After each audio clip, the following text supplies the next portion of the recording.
A classmate wanted my sister so bad he was ready to take it by force. Mia and I are twins.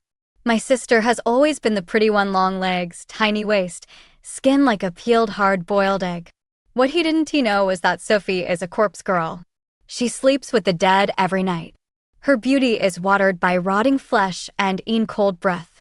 Mom died giving birth to her 2 heartbeats, 1 grave. Dad was broke.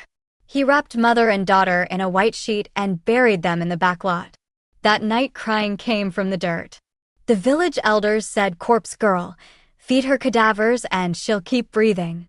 Dad dug a pit in the yard, laid Mom inside, and every sunset he lowered Sophie in to nap beside the corpse. The rot nourished her. She bloomed whiter and thinner than any starlet. I stayed ordinary. I didn't envy her, I pitied her. If she misses one night with a body, she stops breathing. When I left for college in the city, Sophie insisted on coming. City folks are cremated, I reminded her. She smiled. Then someone will have to die, that us all. Move-in day.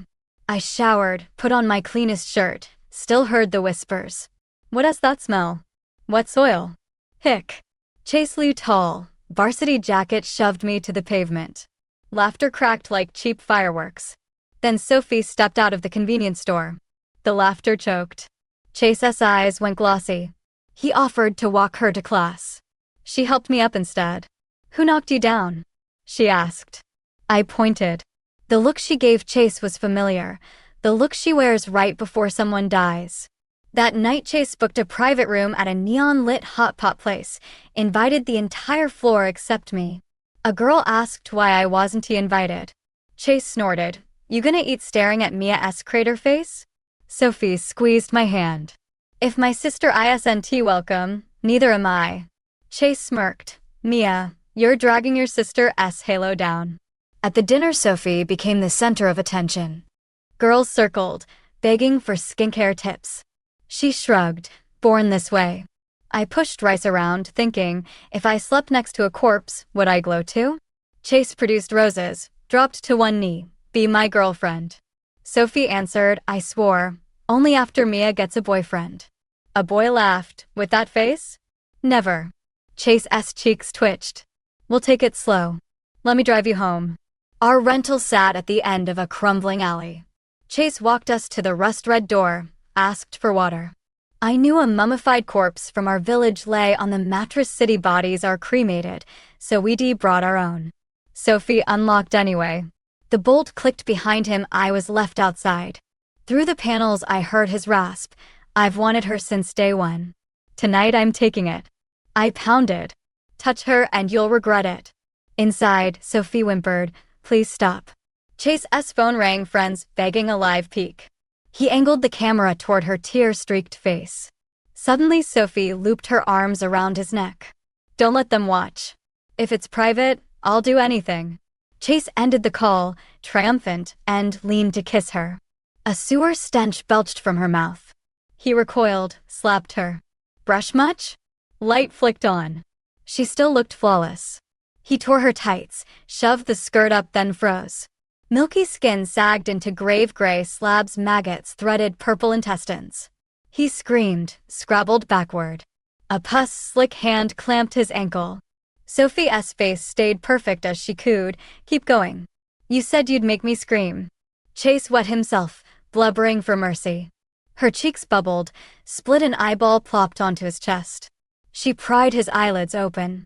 Kiss me, lover. Rotten lips met his, green poison gushed down his throat. Convulsions. Silence. His last sight, her dangling optic nerve waving like a friendly finger. The door opened.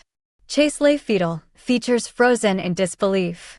Sophie dragged him to the bedroom, parking him beside the dried village corpse. 2 bodies tonight, my skin will glow. I worried about cops. Sophie, now wearing Chase's face, drove his coupe to a backstreet massage parlor. An hour later, a homeless man hobbled out the rear exit face of the drifter who attacked her last year. Chase was reported missing. Cameras lost him at the parlor. Case went cold. Campus buzzed, then forgot. Boys still slipped love letters into Sophie's locker. She dumped them unread. Looping her arm through mine, she said, "Show them my real face and they'd outrun the track team." Drew Zhao, basketball captain, cornered me after econ. "Tell your sister to read this," I warned. "She's a thorned rose admire from far." He snarled, "You toad, just deliver it." I walked away, letter unread. That night, Drew and two teammates trapped me in an alley. Boots and fists fell. "Ugly bitch, mind your own business." A calm voice cut in, "Back off." Blake Lynn, campus prince, debate champ, trust fund face, stood under the broken lamp. Drew muttered, "This isn't about you," then fled. Blake draped his jacket over my shoulders. "Let us get you home." At our door, Sophie appeared, eyes iced. "Don't bring strangers," she said, shutting the door on Blake's thanks. She claimed Blake had asked her out first. I was plan B. I clutched his jacket, refusing to believe. Blake texted next morning, "Coffee?" We climbed skyline trails. He shielded me from wind at the summit. On a paddle boat, he set his baseball cap on my head. "Under star drill sky," he said, "I like your heart.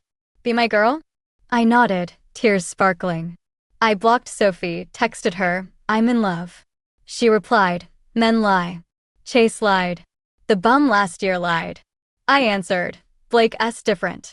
She sent only, "Mirrors don't lie." Blake checked us into a glass-walled hotel. Red wine metallic on my tongue, room spun. Last image, him phoning, "Your sister's unconscious. Come play or her naked video goes live." I woke nude, lens blinking. Every inch filmed, Blake sneered. "Did you really think I liked touching you?" I gargled after every date. He stomped on my cheek. "Tell Sophie hotel now or campus sees the clip." I messaged her, "I was wrong. Help." She answered, "Send him here." Blake raced to our alley, heart salsa thumping. Door ajar, bedroom mound under quilt. He dove and met soggy meat that slithered off bone. Quilt whipped back, a maggot metropolis. Corpse face morphed into Sophie's perfection. "Love me to death?" she whispered. He convinced himself it was a hallucination, kissed her again. Cold grubs squirmed between tongues. Body locked around him, weight quadrupling. Rancid broth pumped down his esophagus, vertebrae snapped under her tightening arms. Head lolled, eyes fixed on ceiling in eternal apology. I deleted the footage, dumped the recorder. Sophie emerged from shower, skin dewy. "Men are landfill," I said. "And we recycle," she answered, licking a speck of Blake from her lip. We began harvesting. Sophie wore Blake's face long enough to wire himself a fortune from his parents. We bought the penthouse. I still looked average, yet Bentleys idled outside, boys reciting poetry to my asymmetrical face. I stopped laughing at them. I started inviting them up. Everyone gets what he deserves: a kiss, a scream, a sheeted silhouette on Sophie's mattress, and a future measured in how fast skin liquefies. The city never runs out of men who love pretty faces. Good thing we never run out of mattress space.